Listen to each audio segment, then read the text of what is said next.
This is Where We Live. I'm Lucy Nalpathanchel. There's a movement underway in Connecticut to reform our criminal justice system. Governor Dannel Malloy is leading efforts to change policy with his Second Chance Society. The proposals, some have become laws, are meant to help nonviolent offenders restart their lives on the outside. Mass incarceration impacts more than the individual in prison.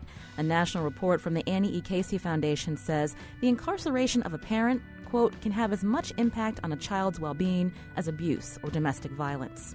Today, Where We Live, we'll speak to a Connecticut nonprofit, one of two groups that decided to look further into how the state can better serve children of incarcerated parents.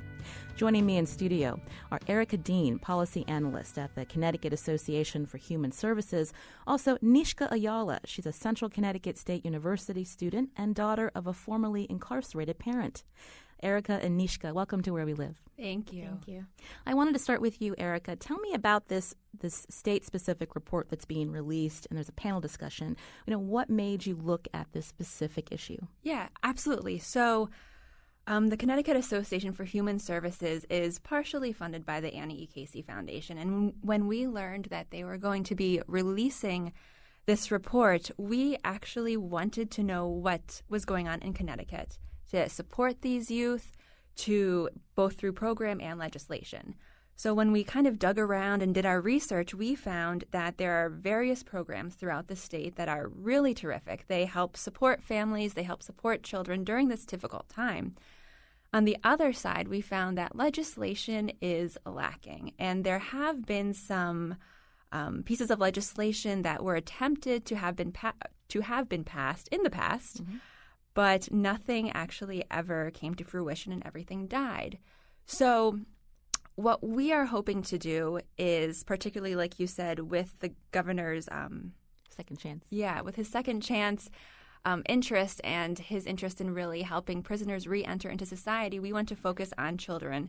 And we want to learn more about this population in our state because legislation and being able to support them is really important. So we went to the DOC, Department of Correction, and we received some really great and interesting data from them to really, understand how many children are actually impacted by incarceration within our state.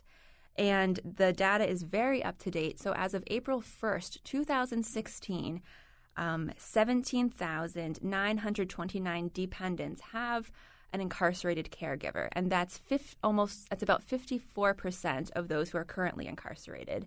So that's a pretty big population in Connecticut. And when we learned that, we realized, it's even going to be more important for us to try to support these youth and to pass legislation. When we think of the word dependent, do we know that these 54% of inmates, that these dependents are all children? I mean, how do we define that? Right. So that's a great question. And so when we received this data from the Department of Correction, we were told that and we actually received an intake form that they use throughout the state. They ask how many dependents you have, and there is not an operational definition that, says a dependent is a child. We can assume, and they are also assuming, that a majority of these dependents are children, but because, again, there is not that exact definition, they could also be an older adult who is being taken care of or, a disabled sibling, and we don't know that. Again, we're assuming, and we can likely say that a majority of these dependents are youth. You mentioned that the Annie E. Casey Foundation national report that came out, I believe, in April. Yes. That was kind of the precursor to looking at what's happening here in Connecticut. So nationally, what do we know about how incarceration impacts children specifically? So nationally, we know that, there has been this mass incarceration over the past 20 years. We know that there are major racial disparities, and we have to remember that Connecticut is not immune to these racial disparities, particularly for prison populations. We know that when a caretaker becomes incarcerated, that, children experience and can go through a lot. There are a lot of questions that need to be answered. So where is this child going to go? Who are they going to live with? We know nationally that if a child is living with their mother and she becomes incarcerated, they're more likely to go to a grandparent or another extended family member. If they're living with their father and they become incarcerated, they are more likely to go to their mother if these individuals are around. If they're not, there's a good chance they're going to go into foster care. Another thing that we learned from the Casey report, again, turning back to racial disparities, is that so by the time an African American child in our country, by the time they reach age 14, they have a 1 in 4 chance of actually experiencing paternal incarceration. And for white children in our country, there's less than a 4% chance that they will be going through this. So there are really big issues that we do have to address, both nationally and within our state. And when they have a parent in prison, it's impacting them socially, emotionally, their impact, like the repercussions in their schoolwork. Can we talk about that? Yeah, absolutely. So when experiencing a parent, experiencing an incarcerated parent is actually considered to be an adverse childhood experience. And these adverse childhood experiences, if you have one, you're more likely to have others. So other experiences include being around a family member that, has a mental illness, being around a family member that has substance abuse. And the higher or the more traumatic experiences you go through, the more difficult it is for you to be successful in school, for you to be successful, in ways that normal kids who do not experience these events are able to do. And what about the correlation between, does the data show that if you have a parent that is in prison, that you may end up in prison yourself? So there are some studies that report there is a higher likelihood of becoming incarcerated if your parent is incarcerated. And we very much want to make sure, particularly for our state, that this does not happen. And that's why we're bringing this to the forefront, because we want to make sure that we can support the youth in the ways that they need to be supported so that they don't have to go through something that their parent experienced. Also in studio with me is Nishka Ayala. She's a Central Connecticut State University student. And you have a very personal connection to this issue, Nishka. Tell me a little bit about yourself. Yes, so I was about 4 years old when my dad was incarcerated. I remember coming home from school and my mom just, there was strangers in my house, the FBI agents that were investigating, I guess. My dad wasn't there. My mom put me and my brothers in the room and, she just tried to make sure that we were calm. And I didn't know what was going on. I was so young. And, my grandma just came in and picked us up. And after that, I didn't see my dad again for a while. 2 weeks, maybe 2 to 3 weeks after that, this was in Puerto Rico. I used to live in Puerto Rico. We were already moving to Connecticut. And it was just a really hard time. My dad wasn't around for 9 years. When he was incarcerated in New Jersey. And me living here in Connecticut, it was really hard for us to see him, because it was such a long drive and I had school, my mom had work, so we couldn't really see him much. So I want to say I saw my dad 5-6 times a year. And his last year, he was moved to Texas, so I had no physical contact with my dad for a whole year. When he came out of prison, it was very hard for me and my brothers, my family, adjusting to that, because it was basically like having a stranger at home, How old were you when he was arrested? I was about 4 or 5 years old. And so you went through this traumatic experience of seeing that and not understanding, and then immediately your life has changed because Yes. you're moving to Connecticut from Yes. Puerto Rico. Yes. Do you remember, I know you were young, but do you remember how it was explained to you what was happening? I don't really remember what was happening. And my mom has always been really open-minded, and when she told us, I wouldn't understand what was it like to be incarcerated, what is being incarcerated, because I was so young, I didn't know why my dad was in there. So at that point, I felt guilty, basically, as a child. You don't understand. And the first time I saw my dad after the arrest, when we went to visit him, it was just really confusing. I was like, why is my dad in here? And why is he wearing his clothes? Why is there other prisoners, other people here with him? It was just really hard to understand why. And I never knew the reason why my dad was incarcerated till after I was about 10 years old. That's when my mom, sat me and my brothers down and she explained it. And do you remember how you felt when you got the explanation of why your father was in prison? Yeah, I was, I kind of felt like my dad did what he did for us, for me and my brothers. And, that kind of made me feel like, like this is my fault. This is our fault, because he did it for us. But it kind of made me feel like, why, like, kind of mad towards my dad too, because I feel like he could have chose a different path, chose something different. So it was a really hard time for me. It was really difficult.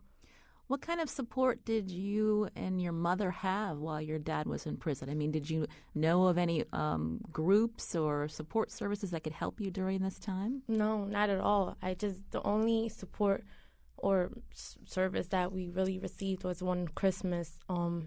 We were taken to this facility. It was like a church, and there was other kids with incarcerated parents there, and there was gifts for us, and the gifts were coming from they made us believe that the gifts were coming from our parent who was incarcerated. So I think that was really nice, and that's really the only thing I can remember that had to do with like some type of service that was helping us out. This is Where We Live. I'm Lucy Nalpathanchel. We're talking about how the state can better serve children of incarcerated parents. In studio with me are Erica Dean, policy analyst at the Connecticut Association for Human Services, and you were just hearing from Nishka Ayala, a Central Connecticut State University student and daughter of a formerly incarcerated parent. Erica, as we're hearing a little bit of Nishka's story, the work that your nonprofit does, I mean, tell us a little bit about the support. Is this a common thing that families don't know where to turn? Yeah, so, excuse me. So what we learned from the research that we've been doing and from our partners, we've been working with the Connecticut Children with Incarcerated Parents Initiative, and they're based out of CCSU, where Nishka's actually going to college. But we've found that, again, there are a lot of support services, or there are a decent number of support services for youth in Connecticut. And if you do a quick search, or if you talk to most or many nonprofits, they would be able to direct you to these agencies, and they work with both families. I know one agency, they, help youth with art projects, and they help them, express their emotions through creativity, and, they do different things with youth and families. So, I think Connecticut is really trying on the program side to get this, make sure that these programs are known and make sure that youth with incarcerated parents have access to these programs. But I think in order to make sure this continues happening and make sure it happens in a better way, that we need to, press for some more policy. Nishka, so you were obviously a student in the public school system here in Connecticut? Yes, I was. Was your mother, was she open to teachers or guidance counselors about, what was happening in the home, that you had a father that was incarcerated, and was there a way that the schools could help? Well, actually, during my middle school years, I used to have like random breakdowns in school, and I was always sent to guidance counselors. And I feel like every time I brought up the subject, they would try to avoid it, and they didn't really know how to respond to it or how to what to do. And they would always tell my mom that she needed to get me involved in extracurricular activities, and that they didn't really understand what it was that was going on, I feel like they just didn't know how to deal with it. And so your father, he was serving time for a drug conviction, was that right? Yes. And so now he's out. Yes. And so talk a little bit about, the fact that he was away for, 9 years, and you said that he felt like a stranger to you and your family. Yes. So, we were very excited because Dad was coming home, obviously. Who wouldn't want to have both parents in their home? But it was, I'm sorry, but it was just extremely difficult because my dad wanted to play the father role, and we weren't used to that. So we didn't really have much respect for him, and he wanted to implement all these new rules that we weren't used to. When my dad was in prison, he was going to church in prison, and when he got out of prison, he was very holy and spiritual, and he expected us to go to church, read the Bible with him, and he didn't want me wearing certain clothes and painting my nails, and it was things like that I was doing for my whole life, and he wanted to change that, and it was just very hard, and him and my older brother, they had a lot of conflict because basically my brother was the one who was protecting me and my younger siblings, my younger brother. And, when my dad came, I guess, like, he felt like he was trying to take over, and it was just really hard to get used to it. There was a lot of fights and problems at home at first, but things started getting better afterwards. We're going to find out more about some of these support programs that are in place to help youth like Nishka and others who have a parent incarcerated. When we return, we'll hear from one of those community organizations. This is Where We Live.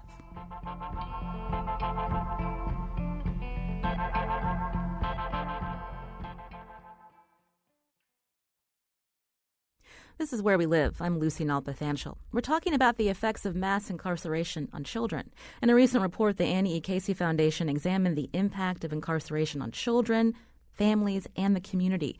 Researchers found that African American youth are 7 times more likely than white children to have a parent in prison. Latino kids are 3 times more likely than their white peers to have a parent in prison. In studio with me are Erica Dean, policy analyst at the Connecticut Association for Human Services, and Nishka Ayala, a Central Connecticut State University student and daughter of a formerly incarcerated parent. And joining us by phone now is Joyce Betts. She's CEO of Families in Crisis Incorporated. Joyce, welcome to Where We Live. Thank you for having me. Tell us about your organization and how you support youth like Nishka.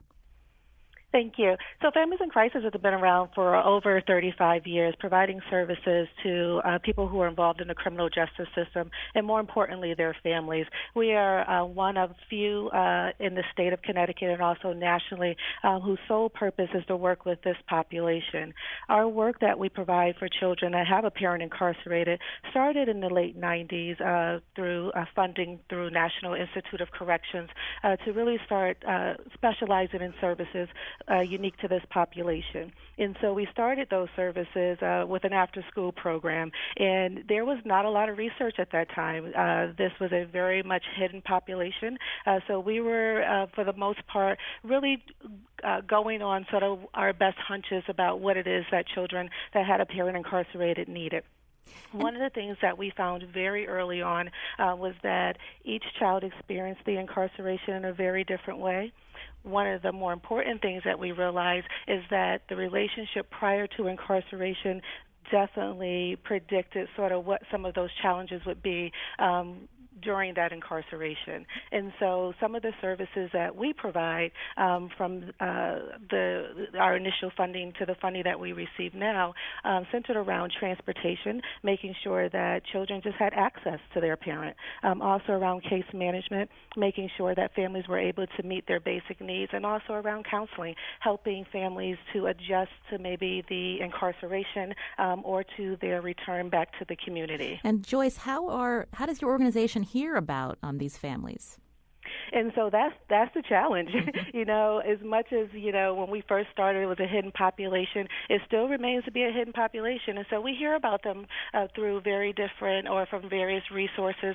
Sometimes we hear about them through the incarcerated parents themselves. And so we do outreach into the correctional facilities, letting them know about our programming. And so they contact their families, and their families contact us.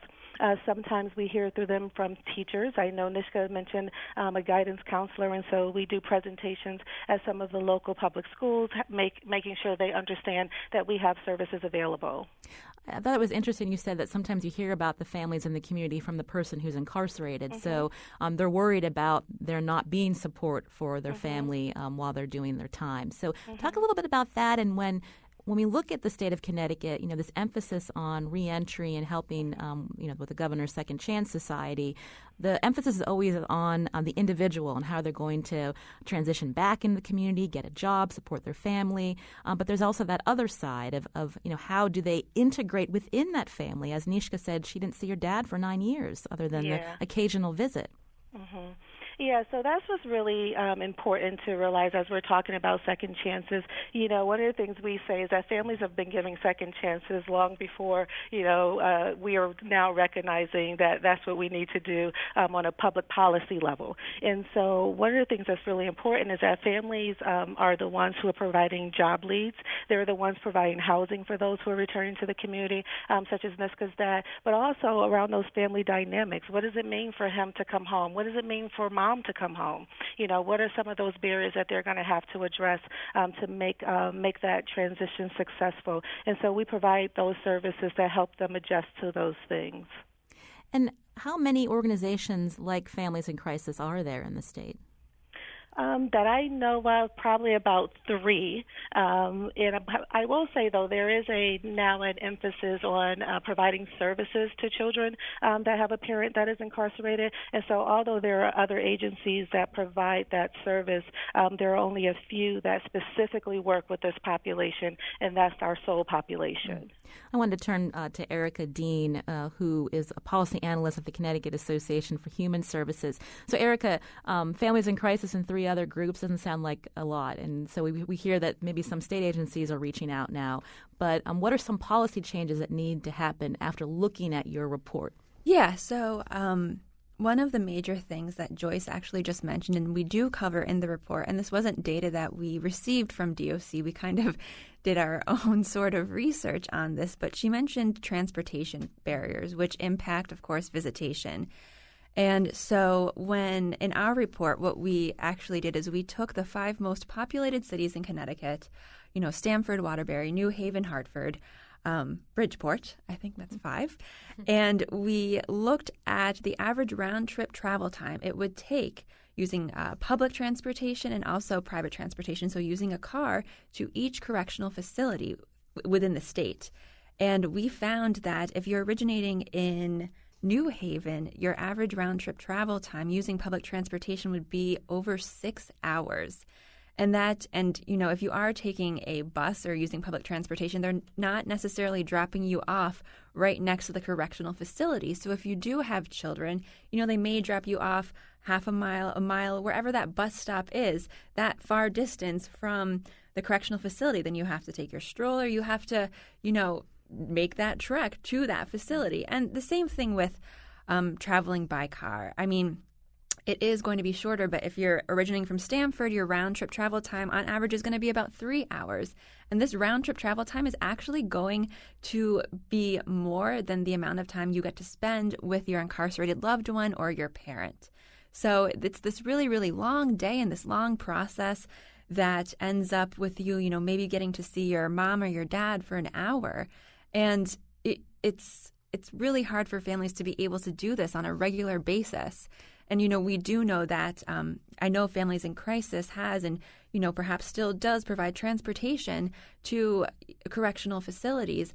But, we have to further address this issue in making sure that children do have, this access to their parents, because that parent-child attachment relationship, especially when they're young, is so important. And so many studies have shown that.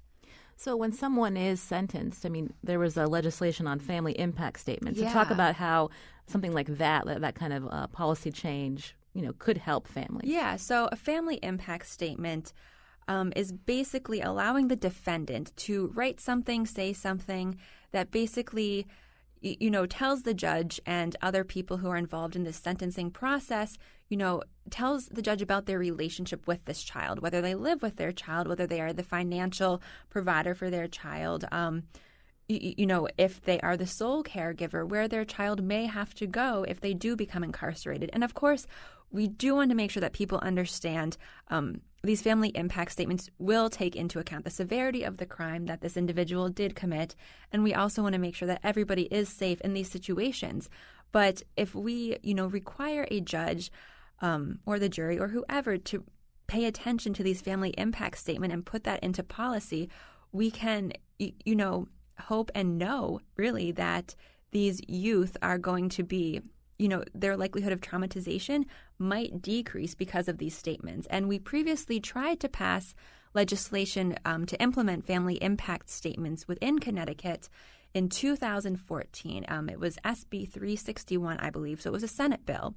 And it was met with very high bipartisan support within our Judiciary Committee, passed through that committee very easily. Then it went into the Senate, passed through the Senate, and it died in the House. And we're not really sure why it died in the House. But in looking at the fiscal analysis, this does not cost any money. And, we are concerned today in Connecticut about our budget deficit and, we are in debt. So passing a policy like this would really just be helpful. It would help the parents, it would help the children, and it would be of no cost to, any agency or any state. Was there any opposition from the court system? I mean, the idea that, the judge is looking at the type of crime and when they're sentencing someone, to have another, I guess, a mandate that says, well, can you try to put this person, closer to this family? I mean, what was the, I guess, pushback there, if at all? I know there was a little bit of pushback, and right now I'm forgetting the agency that did push back a little bit, and they were saying that family impact statements were already used and implemented throughout Connecticut. And unfortunately, we know that is not true. And, some judges may be listening to these statements, but in order to make sure that youth are, protected and supported, we want this to be a statewide policy and not just be, have some judges do this and have, some individuals not do this. Yeah. And Nishka, your father was in prison in New Jersey, so that's a whole other element of having to travel down to New Jersey during those years. How often did you see him?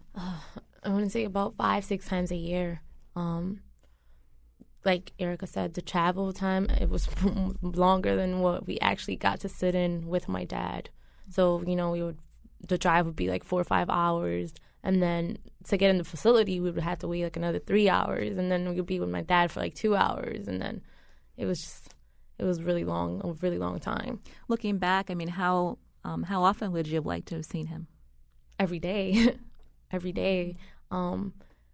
I even looked to the phone calls, but even the phone calls weren't long because they're so expensive. And my dad would only be able to call like once a week or every 2 weeks. And then we had a house phone, so he would call a house phone. So if we weren't home, we wouldn't be able to talk to him. And I remember actually one time I was telling my dad a story, and I was so excited to talk to my dad, and then all of a sudden we had 30 seconds left on the call. And, things like that, it's hard. It's hard. Yeah. And Joyce Betts on the phone, CEO of Families in Crisis Incorporated.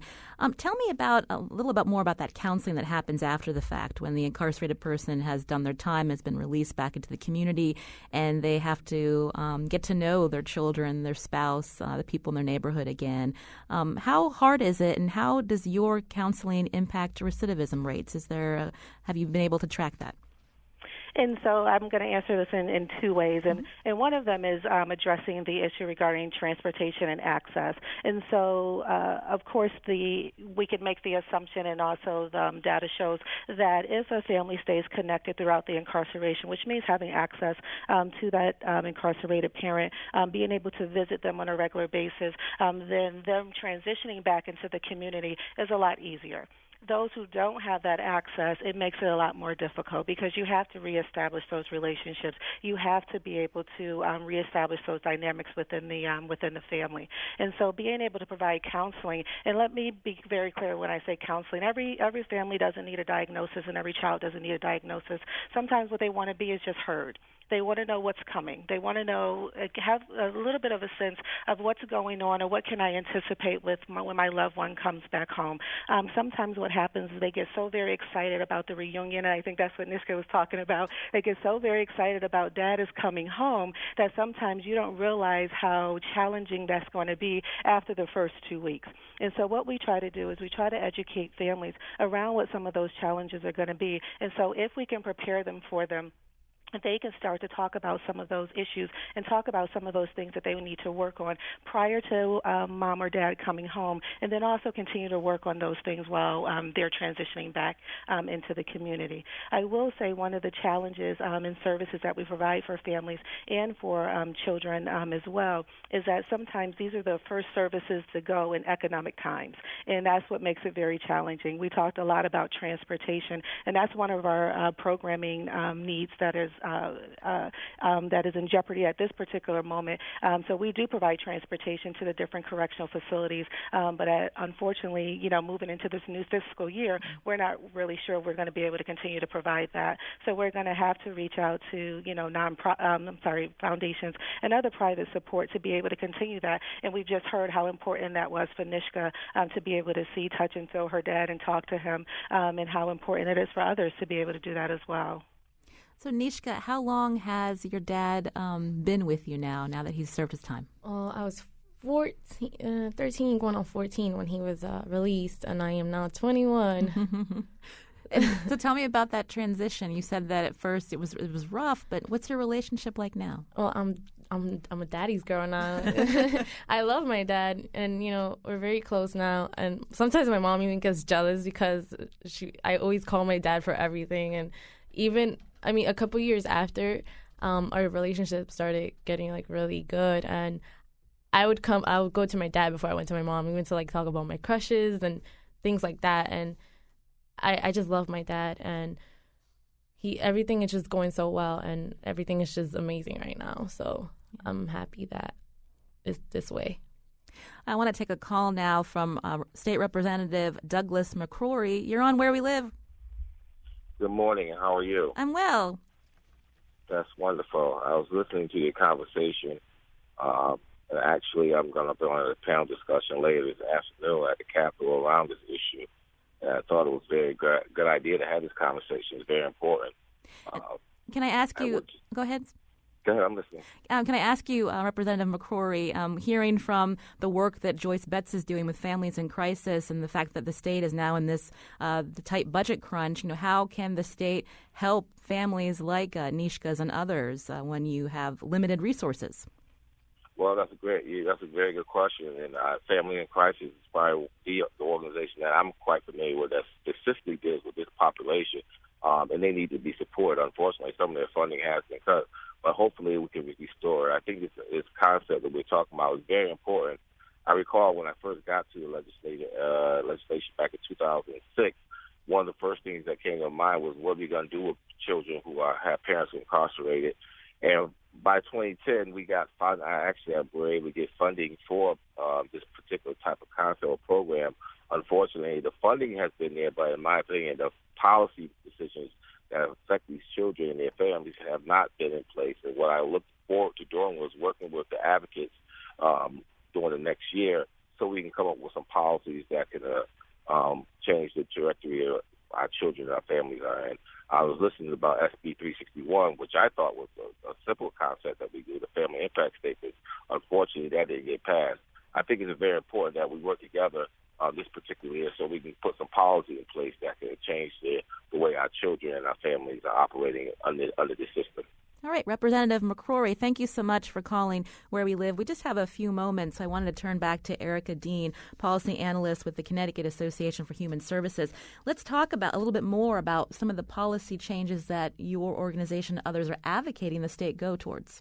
Sure. So what our goal really is right now is, and, again, we're working with the Connecticut Children with Incarcerated Parents Initiative, and we've partnered together. And, we did mention trying to pass the family impact statement legislation again. There's another piece of legislation that was brought up in New York in March. And basically, they introduced a bill that would ensure that adults with dependents would be placed in correctional facilities as close to, where these children live as possible. And that's another piece of legislation that would not necessarily cost a lot of money, if any money, to our state. But to really further inform these pieces of policy that we would like to introduce, what we want to really do, and right now, is focus on collecting more data, learning more about these children, making sure we know how many children are actually affected by parental incarceration as opposed to dependents. We also would love to know, where these residents are from, where these children are from, and even probably most importantly, and what we really want to do is to have the policy agenda and have our legislation that we are going to be writing and preparing for this 2017 session to be informed by those who have been impacted by parental incarceration. We want to talk to those, maybe not youth, but the individuals who have experienced this, families, even individuals who are married to a person who's currently incarcerated. We want to know specifically what these barriers are and struggles for people in Connecticut, because the Annie E. Casey Foundation, it is a national report, and really we appreciate their policy recommendations and their program recommendations, and we're going to use those, but we really, really know that to make the most effective policy, to make sure that these children are supported, is to actually hear from those voices. And speaking of state agencies, there are several that are going to be sitting at this panel discussion where you're going to talk more about this report. Tell us about that. Yeah, so we're really excited for today. Our agency in Connecticut Children with Incarcerated Parents Initiative, we have a terrific panel that we'll be speaking with today. We have the Commissioner of the Department of Corrections, Scott Semple, joining us. We have the Chief of Staff for the Department of Children and Families, Elizabeth Duryea. We also have Joyce Betts, who has been speaking. Of course, Nishka will be on our panel. We have Representative Douglas McCrory, who you also heard from. And we also have somebody flying up from Baltimore from the Annie E. Casey Foundation, Scott Spencer. Well, it's been an interesting conversation. I want to thank Erica Dean, policy analyst at the Connecticut Association for Human Services. Also Nishka Ayala, who's a student at Central Connecticut State University. Thank you so much for sharing your story. Thank you. And Joyce Betts, CEO of Families in Crisis Incorporated. This is Where We Live.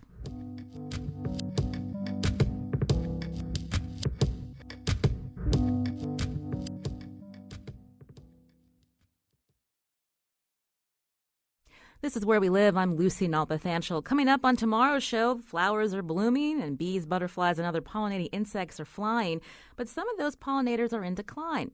How are changes in the environment impacting them? On Friday's show, a roundtable discussion. Also, what can you do to help keep pollinators healthy? That's tomorrow on Where We Live. Today, we're focusing on the criminal justice system. Recently, there's been a lot of attention surrounding the governor's latest proposals under his Second Chance Society, including raising the age of juvenile jurisdiction, so 18 to 20-year-olds charged with nonviolent offenses would be referred to juvenile court instead of adult court. Meanwhile, there's another wide-ranging bill that the General Assembly has supported that aims to reform the current juvenile justice system. In studio with me is Jacqueline Rabe Thomas from the Connecticut Mirror. She's been covering this issue for some time. Jacqueline, thanks so much for coming in today. Thanks for having me. So tell us about the work of the Juvenile Justice Policy and Oversight Committee and how they influence this bill that's won support in the General Assembly. Sure. So currently there's about 11,000 youth or adolescents rather that are arrested at age 18, 19, or 20, and almost 3/4 of those are the most serious offenses for a misdemeanor. And so when this discussion about raising the jurisdiction for the juvenile justice system, some of the advocates said, well, hey, let's improve the juvenile justice system as well. In addition, that's a great compliment to the governor's proposals on increasing the juvenile justice age. And so there was this omnibus bill that was passed unanimously in both the House and Senate in some of the final days of the legislative session that just ended that would do several things. So first, it would improve the education component of kids who do enter the juvenile justice system, as well as try to prevent kids from entering the juvenile justice system by ensuring youth who are sort of headed down the wrong path, who get into trouble at school, are, one, no longer referred to court for truancy if they habitually miss school, or if for violation of school rules. So that alone is going to reduce by hundreds of children who are referred to the court system in the first place.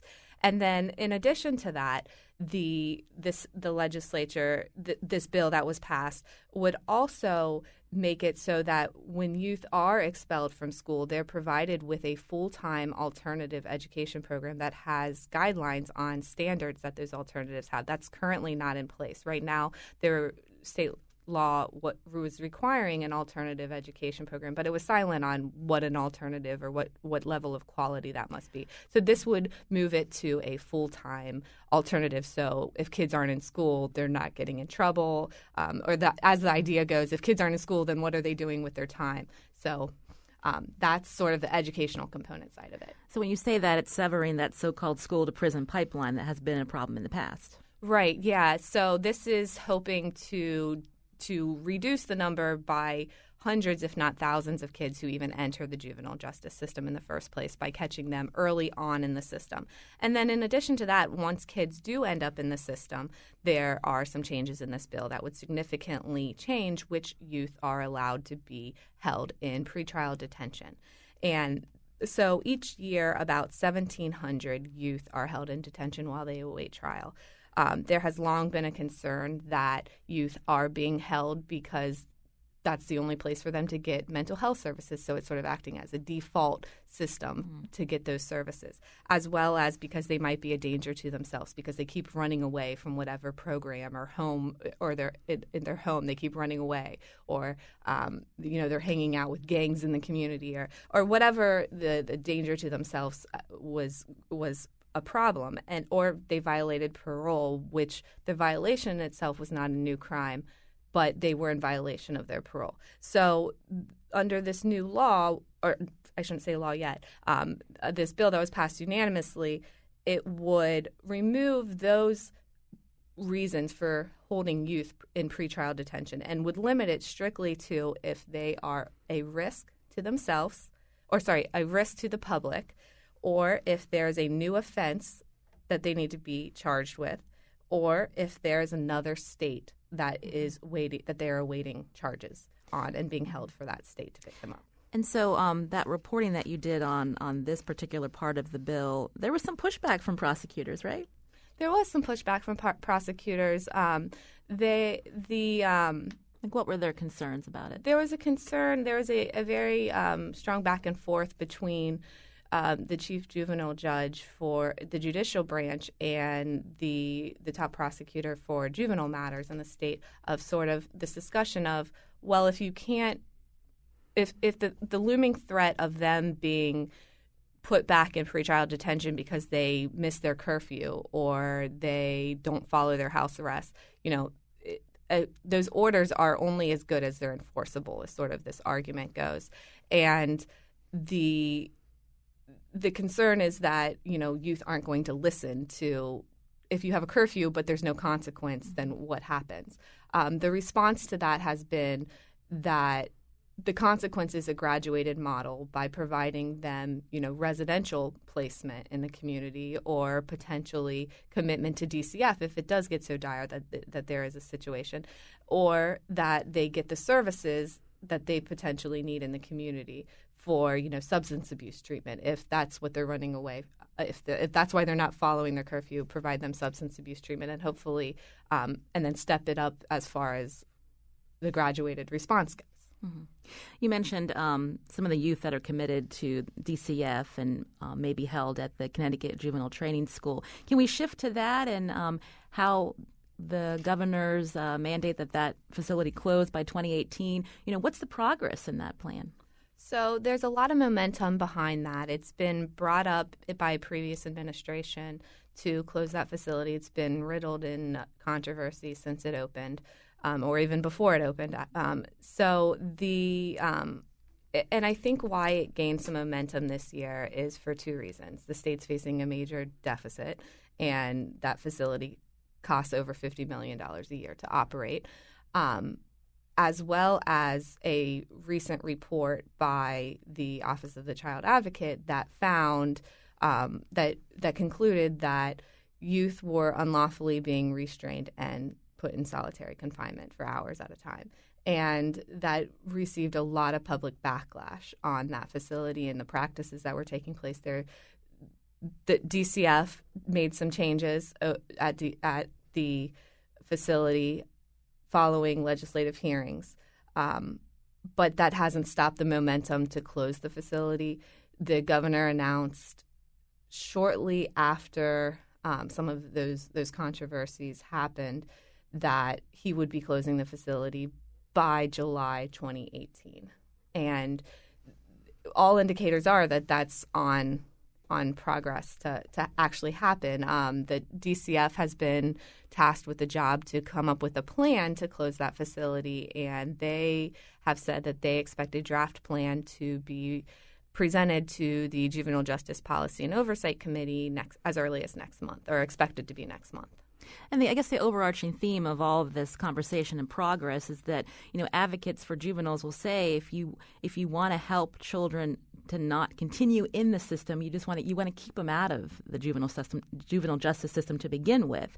And so the answer isn't always to detain them, but to give them services and community supports to help change their behavior. So if the facility closes, what then? What happens to these individuals? That's a really good question that I look forward to reading in the plan of what the alternatives are.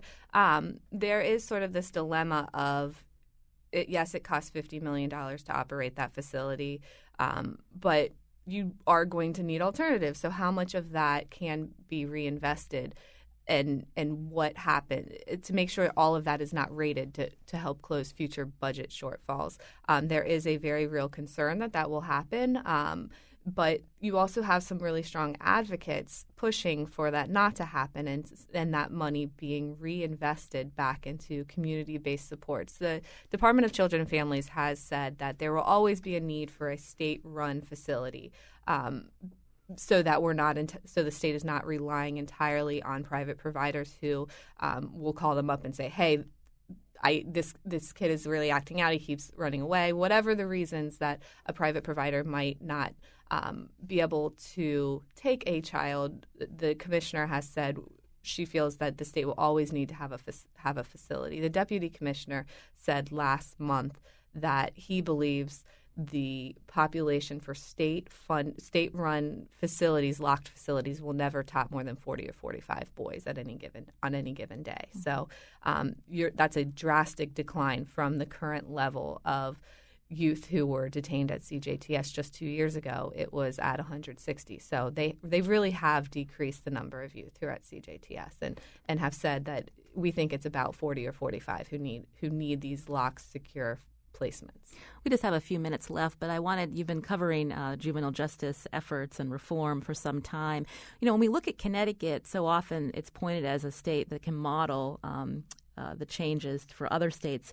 Are there any states that have closed down their facilities for juvenile delinquents that are seen as a model for Connecticut?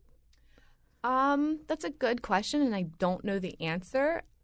I know that the Annie Casey Foundation, I know you just had some people on talking about that foundation earlier, they did last year, I believe it was, or all my years start to merge together. It was either last year or the year previously that their leader called for the closure of juvenile facilities, locked facilities, similar to the one in Connecticut, and has really, applauded Connecticut's approach to downsizing the number of youth incarcerated.